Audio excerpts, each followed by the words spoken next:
나 다니엘에게 처음에 나타난 환상 후 벨사살 왕 제3년에 다시 한 환상이 나타나니라. 내가 환상을 보았는데 내가 그것을 볼 때에 내 몸은 엘람 지방 수산성에 있었고 내가 환상을 보기는 을레 강변에서이니라. 내가 눈을 들어 본즉 강가에 두 뿔 가진 순양이 섰는데 그 두 뿔이 다 길었으며 그 중 한 뿔은 다른 뿔보다 길었고 그 긴 것은 나중에 난 것이더라. 내가 본즉 그 순양이 서쪽과 북쪽과 남쪽을 향하여 받으나 그것을 당할 짐승이 하나도 없고 그 손에서 구할 자가 없으므로 그것이 원하는 대로 행하고 강하여졌더라.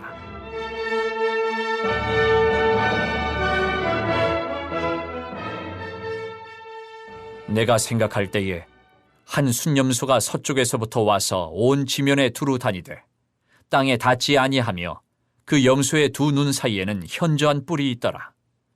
그것이 두 뿔 가진 순양 곧 내가 본 바 강가에 섰던 양에게로 나아가되 분노한 힘으로 그것에게로 달려가더니 내가 본즉 그것이 순양에게로 가까이 나아가서는 더욱 성내어 그 순양을 쳐서 그 두 뿔을 꺾으나 순양에게는 그것을 대적할 힘이 없으므로 그것이 순양을 땅에 엎드러뜨리고 짓밟았으나 순양을 그 손에서 벗어나게 할 자가 없었더라. 순념수가 스스로 심히 강대하여 가더니 강성할 때에 그 큰 뿔이 꺾이고 그 대신에 현저한 뿔 넷이 하늘 사방을 향하여 났더라. 그중 한 뿔에서 또 작은 뿔 하나가 나서 남쪽과 동쪽과 또 영화로운 땅을 향하여 심히 커지더니 그것이 하늘 군대에 미칠 만큼 커져서 그 군대와 별들 중에 몇을 땅에 떨어뜨리고 그것들을 짓밟고 또 스스로 높아져서 군대의 주제를 대적하며 그에게 매일 드리는 제사를 없애버렸고 그의 성소를 헐었으며 그의 악으로 말미암아 백성이 매일 드리는 제사가 넘긴 바 되었고 그것이 또 진리를 땅에 던지며 자의로 행하여 형통하였더라. 내가 들은즉 한 거룩한 이가 말하더니 다른 거룩한 이가 그 말하는 이에게 묻되 환상에 나타난 바 매일 드리는 제사와 망하게 하는 죄악에 대한 일과 성소와 백성이 내준 바 되며 짓밟힐 일이 어느 때까지 이를꼬 하매 그가 내게 이르되 2300주야까지니 그때의 성소가 정결하게 되리라 하였느니라. 다니엘의 환상이 여러 가지가 등장하지요. 먼저 다니엘 2장의 환상이 있었습니다. 그 환상이 무엇이었습니까? 신상에 대한 느부갓네살 왕의 꿈에 나타났던 신상에 관한 환상이었습니다. 그리고 다니엘 7장에는 네 짐승, 사나운 네 짐승에 대한 환상이 있었습니다. 이것은 굉장히 다른 환상처럼 보이지만 한 가지 주제를 담고 있었는데 열방의 나라들이 이어서 나오겠습니다만 그 열방의 나라들을 뜨인 돌이 손대지 아니한 돌이 그 신상을 깨어뜨리듯 하나님의 주권 안에 다 있음을 잘 보여주는 환상들이었다. 우리 이렇게 해석하고 말씀드렸습니다. 기억하시겠습니다만 금으로 그리고 다니엘 7장에는 사자로 표현되어 있던 그 나라는 바벨론 제국이었고 은은 곰, 7장에는 곰이었고 페르시아 나라, 바사 나라라 그랬죠. 그리고 동으로 되어 있는 것은 표범, 7장에는 표범이고 헬라 나라, 그리스 나라였고요. 그리고 마지막 철로 되어 있는 나라는 다니엘 7장에는 사나운 짐승으로 표현되어 있고 그것을 로마 나라라고 해석했습니다. 그리고 철과 진흙이 섞여 있다. 그것은 이후로 분열된 왕국, 그리고 10개의 작은 뿔들이 막 등장하는데요. 그것은 이후로 로마 시대 이후로 예수님 다시 오실 때까지의 여러 가지 제국들, 여러 가지 나라들, 하나님을 대적하는 세상 나라들을 상징하는 것이다라고 해석했고, 드디어 옛적부터 계신 이로부터 받은 권세, 그 권세를 받은 분이 인자 같은 이가 구름을 타고 오신다라고 하는 이야기를 이야기해서 드렸습니다. 이 사실을 잘 기억해야 오늘 8장의 이야기를 이해하기 쉬울 것인데요. 자, 바벨론, 그 이후로 메데바사. 메데바사는 엄밀하게 두 나라인데 다리오 왕이 메데를 정복하고 나중에 메데 왕국이 있었고 다리오 왕이 그 메데 나라를 정복해서 페르시아 나라로 합병하죠. 그래서 바사 나라. 원래는 엄밀하게 말하면 두 나라인데 한 나라처럼 불려져요. 그래서 메데 바사이고 사실은 더 큰 제국을 이루고 더 큰 권세를 가진 나라가 페르시아 바사 나라고. 그러니까 바벨론, 메데 바사, 헬라는 그리스 제국이죠. 그리스 제국하면 알렉산더 대왕이 통치했던 나라. 그 제국을 세운 나라가 그리스 나라, 그리고 그 이후로 로마 나라, 이렇게 이어진다라고 하는 이 기본적인 생각을 가지고 이해하고 알고 있어야 8장 이해가 돼요. 자, 8장은 환상을 보게 되어집니다. 8장 1절에 보니까 나 다니엘에게 처음에 나타난 환상 후 벨사살 왕 제3년에 다시 한 환상이 나타나리라. 2장의 환상은 느부갓네살이 본 환상이고요. 7장에 드디어 그 환상은 이 다니엘이 직접 보게 된 환상입니다. 그것이 바벨론 왕 벨사살 원년에 나타난 환상이었어요. 그 네 사나운 짐승의 환상, 7장의 환상은 바벨론에서 자신이 다니엘이 본 환상이었어요. 그리고 그것은 벨사살 원년 첫 번째 해에 본 환상이었고요. 8장 1절에 보면 2년 후에 벨사살 왕 제3년에 환상이 다시 나타났다 이야기합니다. 왜 하나님은 거듭 다니엘에게 이런 환상을 보여주고 있는가? 이후로 이스라엘 사람들이 성전이 어떻게 회복될 것이고 어떻게 고난당할 것인지에 대한 그 이야기를 하고 있는 거죠. 7장에 어제 우리 모일 수 없는 건 아니지만 우리 아무튼 7장에 보면 그 성도들이 그 고난을 당하고 핍박을 당하고 하는 일들을 좀 이야기하고 있거든요. 그래서 7장 22절 말씀에 보면 옛적부터 항상 계신 이가 와서 지극히 높으신 이 성도들을 위하여 원한을 풀어주셨다 그러죠. 그러니까 성도들이 하나님의 백성들이 고난을 당하고 핍박을 당하는 상황을 전제하고 그렇게 이야기해요. 하나님 그래서 원한을 풀어주신다고 그래요. 근데 그 어떻게 신자들이 고난을 당할 것인지의 구체적인 내용들이 9절부터 우리가 읽었던 본문에 나와 있고, 그래서 하나님은 이후로 당하게 될 하나님의 백성들이 당하게 될 핍박과 환난의 상황에 대하여 다니엘에게 거듭 환상을 통하여 준비하고 기도하고 하는 것을 그렇게 요청하고 있다라고 해석할 수 있겠습니다. 그래서 9장에는 다니엘이 기도하기 시작하죠. 이 일들을 가지고 기도하기 시작하죠. 예견된 환난, 하나님은 이 예견된 환난에 대하여 신자들이 깨어 기도하기를 바라셨고 하나님은 다니엘을 통하여 거듭 환상을 통하여 보여주고 있습니다. 그런데 오늘 8장의 내용은 특별히 두 제국에 대해서 집중하고 있습니다. 바벨론, 메데바사, 그리스, 헬라 제국, 그 다음에 로마 나라 이렇게 네 제국이 앞으로 이어질 텐데 두 제국에 대해서 예언하고 있습니다. 그 두 제국이 어디냐? 고문과 표범이었던 페르시아 제국과 헬라 제국의 이야기를 하고 있습니다. 자, 환상의 내용이 8장 2절부터 4절에 나와 있는데 환상의 내용이 뭡니까? 3절 말씀에 보면 눈을 들어본 즉 강가에 두 뿔 가진 수량이 있었는데 두 뿔이 다 길었으며 그중 한 뿔은 다른 뿔보다 길었고 그 긴 것은 나중에 난 것이더라. 이 해석은 어렵지 않습니다. 왜냐하면 성경이 해석을 해놨어요. 8장 20절 말씀에 보면 내가 본 두 뿔 가진 숫 양은 곧 메대와 바사 왕들이라. 이렇게 해석을 해놨잖아요. 그러니까 뭐 어려울 것 없어요. 근데 숫 양은 메대와 바사. 두 뿔을 가졌어요. 한 뿔은 메대, 한 뿔은 바사. 이렇게 상징하죠. 근데 원래는 엄밀히 말하면 다른 나라이지만 한 제국으로 통합되었기 때문에 숫 양으로 그렇게 표현하고 환상 가운데 보여지고 있는 것이고요. 8장 21절 말씀에 보면 곧이어 등장한 수렴소가 등장하는데 그것은 곧 헬라 왕이다. 헬라 제국을 상징하는 것이다. 라고 그렇게 해석을 이미 해 놓았어요. 그 해석은 아마도 내일도 살펴보게 될 터인데, 자, 그런데 숫약이 서 있는데 두 뿔이 다 길었다. 뿔이 긴다라고 하는 것은 권세의 크기를 상징하는 것일 텐데 길었고 그중 한 뿔은 다른 뿔보다 길었고 그 긴 것은 나중에 난 것이다. 나중에 난 뿔이 훨씬 더 길었대요. 나중에 난 뿔이 뭐였어요? 바사 제국을 상징하는 거죠. 메대 나라가 미디안 나라가 먼저 있었고 그 이후에 다른 뿔, 더 긴 뿔, 바사 나라의 힘이 더 강력해서 바사 제국으로 불리게 되었죠. 그 사실을 이야기하고 예언하고 있는 거죠. 4절 말씀에 보면 내가 본즉 그 숫 양이 서쪽과 북쪽과 남쪽을 향하여 바드나라고 하는 건 리시브가 아니고 들이받다, 싸우다 그런 뜻입니다. 그 숫 양이 이 바사 제국이 동서남북 할 것 없이 다 그렇게 전쟁을 수행하고 정복 전쟁을 하게 될 것을 그렇게 예언하고 있고요. 실제로 세상 역사를 보면 이 바사 제국이 어디까지 전쟁을 나갔냐면 인도 제국. 바사 제국이 지금 아주 홍해, 지금으로 따지면 가장 동쪽, 당시 이스라엘 사람들 세계관에 따르면 가장 동쪽이 끝에 있는 지역이잖아요. 거기가 갈대 우루 지방에서부터도 더 오른쪽에 있는 나라, 바벨론은 갈대아 우루 지방에 있는 지역이고요. 그보다 더 오른쪽에 동쪽에 있는 지역이 바사 나라잖아요. 근데 거기서부터 더 동쪽으로 왔다는 건 바로 아시아 제국. 그 산맥을 넘어가면 인도 제국, 인도까지 가게 되는 것이죠. 실제로 이후로 헬라 나라도 바로 인도까지 원정을 가게 되어집니다. 그래서 이 알렉산더 대왕이 인도까지 그렇게 무리해서 원정을 가다가 병을 얻어서 돌아와서 죽게 되어지는 일들이 있었거든요.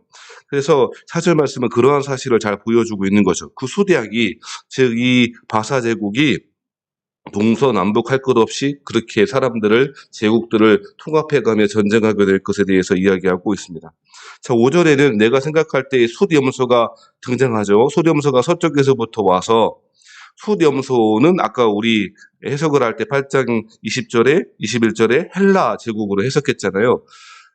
헬라 제국은 어디에? 그리스 지금 우리 세계 지도를 다 머리 염두에 두고, 염두에 둘 수 있으려나 아무튼 지금 그 팔레스타인 지방을 중심으로 해서 서쪽에 있잖아요. 그리스 지역이 지중해 넘어서 그 서쪽에 마케도니아 반도 있는 그 지역에 그리스 제국의 본산이 있잖아요. 아테네도 거기 있고 스파르타도 거기 있는데 그 서쪽이죠.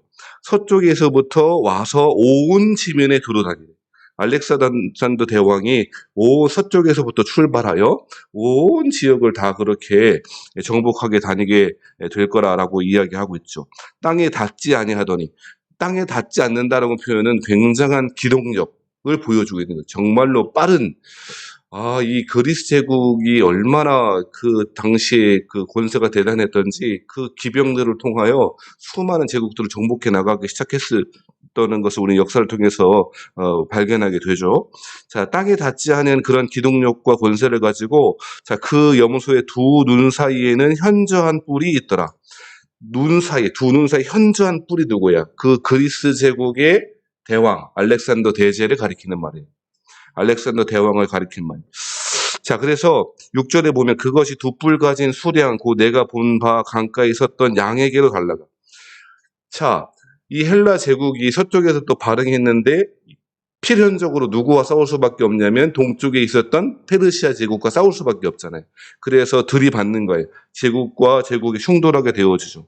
그래서 양에게로 나아가되 분노한 힘으로 그곳에게로 달려가더니 내가 먼저 그것이 숫양에게로 가까이 나아가서는 더욱 성내어 그 수량을 쳐서 그 두 뿔을 꺾으나 숫양에게는 그것을 대적할 힘이 없죠.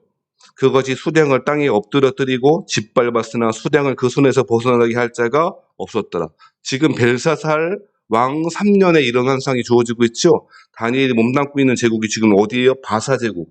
메데 바사 제국의 신하로 살아가고 있는데 그 제국이 이후로 등장할 헬라 그리스 왕국에 의하여 철저하게 파괴될 것을 이야기하고 있고 예언하고 있다는 것입니다. 그래서 8절 말씀에 보면 숫염소가 스스로 심히 강대하여 가더니 강성할 때에 그 큰 뿔이 꺾이고 그 대신에 현저한 뿔 넷이 하늘 사방을 향하여 났더라. 그런데 스스로 그렇게 제국을 완성해 가고 하다 보니까 강성할 때에 그 큰 뿔이 무엇입니까? 5절에 보면 현저한 뿔이었던 알렉산더 대왕. 그 뿔이 꺾이게 돼요. 아까 조금 전에 이야기했듯이 이 알렉산더 대왕이 인도에까지 가서 전쟁을 수행하다가 병을 얻게 되어지고 돌아오게 되어서 곧 요절해요. 33세입니까? 30대 초반에 죽잖아요. 죽자 이 알렉산더 대왕의 네 부하들이 등장해서 제국을 분할해서 통치하게 되죠. 그래서 오늘 본문에 뿔 넷이 하늘 사방을 향하여 났더라라고 하는 예언은 알렉산더 대제 이후에 네 나라를 가리키는 말이에요. 자, 그래서 9절 말씀에 보면 그 중 한 뿔에서, 즉 네 뿔, 알렉산더 이후에 네 뿔의 중에서 한 뿔이 또 작은 뿔 하나가 나서 남쪽과 동쪽과 또 영화로운 땅을 향하여 심히 커지더니, 우리의 관심은 사실 이스라엘의 관심은 9절에 있죠.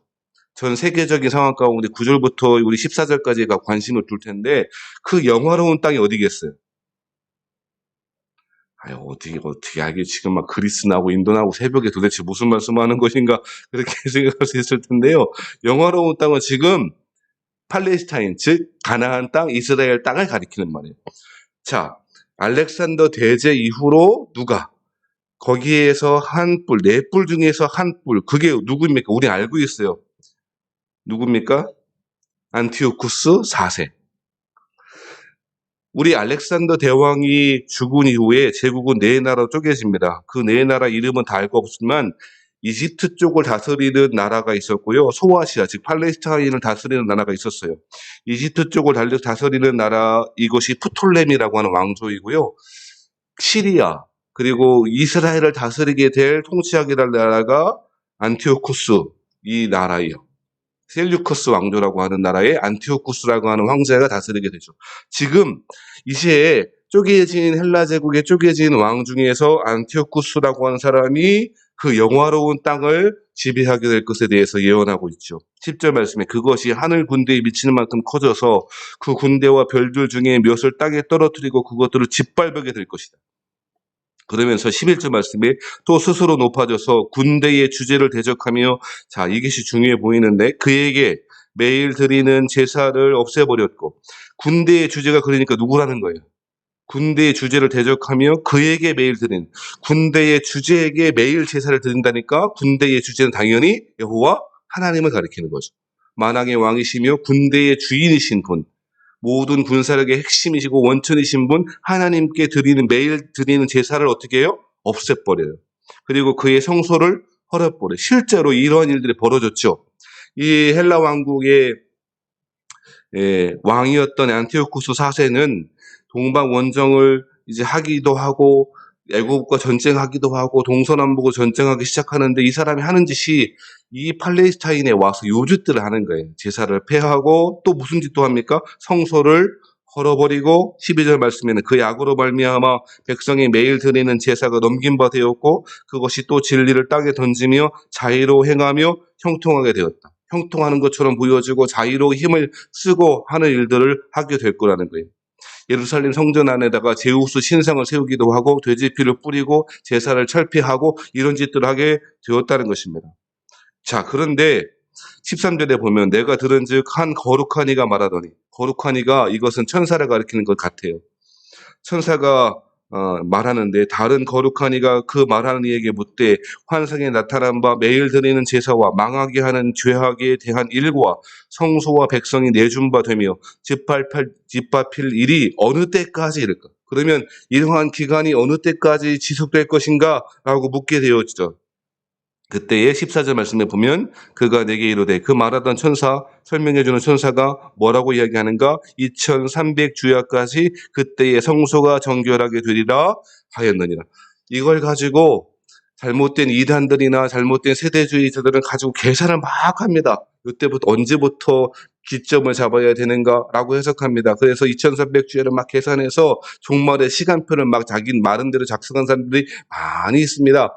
그런데 이것은 그렇게 어렵지 않게 해석이 가능한 것이, 왜냐하면 수량은 메데바사 나라, 수렴소는 헬라 나라라고 이미 정해줬잖아요. 그리고 수량 중에서 한 현저한 뿔, 알렉산더 대왕은 죽게 되어지고 네 뿔이 나타나는데, 그 네 뿔 중에서 한 뿔, 즉 안티오쿠스 4세라는 사람이 성소를 짓밟잖아요. 그 짓밟힌 기점으로 시작해서 2300주야를 계산하면 되거든요. 그러니까 그렇게 어렵지 않다 이 말이에요. 2300주야가 뭘까? 크게 두 가지로 해석해요. 이것이 필요한지는 모르겠습니다만 언제 다니엘이 이렇게 공부해 보겠어요? 2300주야를 그야말로 위크, 2300 위크, 한 주 할 때 그 위크로 해석하는 사람이 있고요. 한 부류는 2301 주야, 낮과 밤이라고 해서 2301로 계산하는 사람도 있어요. 그런데 어느 시점에서부터 계산을 해야 되는가라고 하는 문제가 생기겠죠. 어느 때부터 2300주야를 계산해야 되는가라고 하는 문제가 생기잖아요. 그런데 대부분은 일반적으로 많은 사람들이 기점으로 잡는 그 시간은 BC 164년, BC 167년으로 봐요. 이때가 좀 전에 말씀드렸던 안티오쿠스 4세가 성전을 짓밟았던 시간이 167년이거든요. 이때부터 2300주야, 2301로 계산해요. 2301이 왜 2301로 계산하는가? 한때, 두때, 반때라고 하는 것이 7장에 등장했잖아요. 근데 한때, 두때, 반때가 무엇이었습니까? 어제 안 모이니까 이게 힘들고 많아지네. 시간을 설명할 게 많아지는데, 한때, 두때, 반은 3년 반이잖아요. 3년 반인데 그것은 말 그대로 짧은 기간이었어요. 7년의 반. 온전한 기간, 지속되는 영혼의 기간의 반, 짧은 기간이었죠. 그렇게 해석하는 것이 옳았고 계시록에도 우리 그렇게 해석했지 않습니까? 3년 반이 2300주야거든요. 그러니까 2300주야는 사실은 엄밀히 말하면 167년에 BC 167년에 안티오쿠스가 성전에다가 제우스 신상을 삼은 그때부터 시작해갖고 2300일을 막 계산해 봐야 되겠다 이렇게 하면 해석이 안 돼요. 그것이 아니라 짧은 기간, 한때, 두때, 반때, 3년 반, 그 기간으로 봐서 성전이 모욕을 당하고 하나님의 이름이 모욕을 당하고 이 안티오쿠스 4세라고 하는 사람이 그렇게 하나님을 멸시하고 하나님께 드리는 제사마저 폐했지만 그가 위세가 그의 권세가 순식간에 멸망하고 파괴되어지고 그 기간은 굉장히 짧은 기간이 될 거라라고 하는 이야기를 다니엘을 통해서 하고 있다는 거예요. 우리 정리해 봅시다. 느부갓네살 왕의 꿈에 봤던 환상에서부터 시작해 갔고요. 환상이 2장과 7장과 8장이 계속 되어져요. 근데 일관되게 말하는 것이 있어요. 신상의 환상을 통해서는 돌이 등장해서 한순간에 무너뜨리고 7장에는 사자, 곰, 표범으로 사나운 네 짐승이 제국돌이 그렇게 등장하지만 인자가 등장하여 옛적부터 항상 계셨더니 하나님으로부터 권세를 받은 인자가 등장하여 세상 나라들은 멸망하고 성도들이 권세를 받고 영원한 하나님의 나라가 등장하게 될 것이라는 것을 이야기했고 8장에도 특별히 네 제국 바벨론, 메데바사, 헬라, 로마 나라 중에서 특별히 두 제국에 집중하여 이제 극심한 환란이 여러 가지 핍박들이 성전에서 심지어 제우스 신상에 세워지는 멸망에 가증한 것이죠. 나중에 우리 이야기하겠지만 그 멸망에 가증한 것이 서게 될 때까지 수많은 모욕과 치욕의 시대를 겪게 될 것이지만 그 시대는 짧은 기간이 될 거라고 하는 이야기를 오늘 다니엘을 통해서 우리에게 전해주고 있다는 것입니다. 지금은 이 시대에는 어쩌면 2300주의 시대일 수도 있다고 생각합니다. 하나님의 이름이 모욕을 당하는 시대이고요. 성전 안에 예배당 안에 우상의 짐승들이 가득한 시대일 수도 있을 것입니다. 누가 세상의 왕들이 예배당 안에 교회당 안에 우상의 신상, 오늘 본문에 나와 있는 신상처럼 제우스 신상을 세워놓지는 않지만 제우스로 상징되어지는 힘, 권력, 성공, 물질이라고 하는 우상들을 우리는 스스로 예배당 안에 성전된 우리의 마음 안에 영혼 안에 세워놓고 하나님의 이름을 모욕하는 시대일 수 있다는 것입니다. 그때 필요한 것이 무엇인가? 이러한 시간은 영원하지 않으며 하나님의 뜨인돌이 등장할 때에 인자가 등장할 때에 일순간에 없어지게 될 거라고 사실을 명심해 두어야 할 것입니다. 지금은 세상의 왕들이 제우스상을 그리고 예배를 폐하도록 그렇게 명령할 수는 없는 시대입니다. 특별히 한국은 그렇지 않습니까? 하지만 우리는 우리 스스로 그러한 우상의 신상들을 세워놓고 서로 좋아서 세우는 시대일 거라 생각합니다. 마치 출애굽 시대에 이스라엘 사람들이 모세가 하나님의 율법을 받기 위해서 시내산에 올라갔을 때에 아론 중심으로 해서 금송화지를 세워놓고 이것이 하나님이라고 그렇게 외쳤던 아론 같은 지도자들이 오늘날 시대에 많이 등장하는 시대가 아닐까 생각합니다. 필요한 게 무엇인가? 잠깐의 지금 당장의 권력, 지금 당장의 힘이 어디에 있는가 살펴볼 것이 아니고 하나님의 계시의 말씀을 바라보고 하나님의 계시의 말씀을 중심으로 생각하는 것이 필요하다 생각합니다. 다니엘을 통해서 오늘 우리에게 주시고자 하는 말씀이 바로 그 이야기죠. 세상에 커 보이는 사람, 그 사람은요 하나님이 그 마음에 없는 사람이지 않을까 싶다는 것입니다. 세상이 이루어놓은 권력과 힘과 성공과 부는 일순간에 없어집니다. 정말 일순간에 없어집니다. 우리 가끔 경제 뉴스를 보면 그런 이야기 하지 않습니까? 어떤 이야기를 보게 되냐면 시가총액이 몇 주가 순식간에 한 번에 빠졌다. 생각해 보세요. 만일 한 국가에 전쟁이나 어떤 위기가 발생하면 사람들이 생각했던 사실 허수였는데 수십조 원이 수백조 원이 일순간에 세계적으로 확 빠져버리면 사실 돈이라고 하는 것은요 숫자에 불과하다는 생각을 정말 많이 하게 됩니다. 생각해 보세요. 주가 몇 퍼센트 빠졌다 몇 퍼센트 빠졌다가 나의 삶과 무슨 관계가 있나요?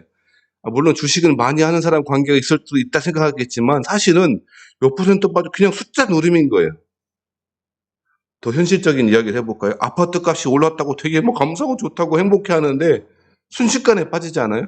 근데 내 삶과 달라진 게 뭐 있어? 아파트 값이 이만큼 올랐대. 몇 억이 올랐대. 나도 막차를 사야 되는 건 아닌가? 요즘 젊은이들 그런다면서요. 영끌한대요. 영혼까지 끌어모아서 지금이 마지막 집을 살 때다. 사람들은 그 가짜 이상한 경제 기사들, 그 광고만도 못한 기사들을 보고 진짜 영혼까지 끌어모아 집 살려고 그렇게 뭐 보면 저도 SNS 이렇게 뭐 문자 메시지 갖고 보면 마지막 기회다. 신불당 성성지고 마지막 기회, 지금이 마지막 기회, 지금 못 사면 영원토록 집값은 뭐 계속 그렇게 부추기더라고요. 이거 막 사요. 그런데 집값이 몇 억 올랐다, 몇 억 떨어졌다, 몇 억 떨어지지 않겠지만, 아니, 얼마가 올랐다, 얼마가 떨어졌다가 뭐가 그렇게 의미가 있냐고. 목사님, 의미가 있죠. 아니, 잘 생각해보세요. 뭐가 의미가 있어요, 그게. 그게 뭐가 의미가 있어. 내가 거기를 막 해갖고 그렇지 않다니. 내가 몇 번 이야기했지만, 아파트 값이 오르면 내 집만 오르나요? 주변이 같이 오르고 주변이 같이 떨어지잖아요. 그러면 내가 거기에서 삶의 터전을 이 도심에 살다가 저 시골 어디로 가지 않는 이상 이익을 실현할 방법이 없어요. 그렇게 안 되잖아요. 생각해 보세요. 우리 다 아파트값 올랐으니까 다 지방으로 내려가고 이제 그렇게 살아야 되겠다. 다 정리하고 갈 수 있어요? 생각해 보면요. 저는요. 천안 태어난 거 아니지만 천안에서 지금 몇십 년을 살고 있거든요. 그리고 다 여기서 여기요. 원성동 갔다가 영성동 갔다가 제일 멀리 간 게 목천이라니까요. 다시 신방동으로 왔다. 여기서 왔다 갔다 해요. 태어나서 얼마나 우리 삶의 바운더리가 그렇게 멀리 나가겠어요. 대부분의 사람들은. 무슨 이야기를 하고 있습니까? 숫자에 불과한 것, 허상에 불과한 것들, 그야말로 조금만 위기가 다가오면 그 완전히 다 없어져 버리는 신기루와 같은 것을 붙잡고 살아가는 것이 아니고 주의 말씀을 집중하여 하나님의 말씀을 듣고 환상 가운데 믿음 가운데 승리하는 그리스도인들이 되었으면 좋겠다는 거예요. 길게 이야기했지만 다니엘을 통해서 지속적으로 계속해서 강조하고 또 강조하는 메시지가 이거예요. 신기루와 같은 세상 것들에 관심 두지 마라. 환난을 당하겠지, 핍박을 당하겠지. 하지만 하나님이 원한을 갚아 주실 것이다. 22절 말씀, 7장 22절 말씀처럼 옛적부터 항상 계신 이가 와서 지극히 높으신 이의 성도들을 위하여 원한을 풀어주셨고 때가 이름에 성도들이 나라를 얻으리라. 이 말씀을 기억하고 살라는 거예요. 지금은 길이 보이지 않을 수 있어요. 아무것도 보이지 않고 어떻게 살아가야 될까? 앞으로 내 미래는 어떻게 될까? 불안할 거예요. 아마 또 중년의 위기는 바로 거기에서부터 시작하는 것 같아요. 미래에 대한 근심과 불안으로 가득 차서 다른 것들을 아무것도 보이지 않게 만드는 상황들이 벌어질 수도 있어요. 근심과 환란이 주는, 고통이 주는 가장 나쁜 일은 언젠가 말씀드렸듯이 그것만 보이게 한다는 거예요. 시각을 좁게 만든다는 거예요. 넓게 보지 못한다는 거예요. 고통이 다가오면, 환란이 다가오면 근심하는 일이 우리의 마음 가운데 작용하는 방식이 눈을 탁 좁게 만들어요. 그것만 보여요. 그것이 마치 나의 인생이 전부인 것처럼 보여져요. 이때 필요한 것이 무엇인가? 하나님이 주시는 환상이에요. 하나님이 주신 말씀이에요. 하나님의 말씀은 좁게 보고 그것만 보였던 문제라고 인식되어지고 걱정스럽고 근심되는 그것만 보는 시각이 거기에서부터 벗어나서 하늘을 바라보게 하고 하나님께 집중하게 만드는 능력이 이 환상과 하나님의 말씀에 있는 것이죠. 그래서 우리에게 필요한 것이 무엇인가? 다니엘에 주는 메시지일 것이고 이방 땅에서 살아가는 백성들에게 필요했던 메시지를 다니엘을 통해서 주시고 있는데 그래서 이 메시지는 우리에게도 필요한 줄 믿습니다. 주의 말씀 왜 봅니까? 주의 말씀을 왜 묵상합니까? 내가 아니라 내 마음이 아니라 세상이 아니라 하나님을 바라보게 하니 주의 말씀을 우리는 그 말씀을 통해서 위로를 경험하고 하나님이 주시는 평안을 경험할 수가 있다는 것입니다. 오늘 이 다니엘 8장의 말씀을 잘 묵상하시고 주의 말씀 안에 내가 아니라 내 주변이 아니라 근심스러운 상황이 아니라 하나님을 바라볼 수 있는 은혜가 저에게도 여러분에게 있기를 바랍니다.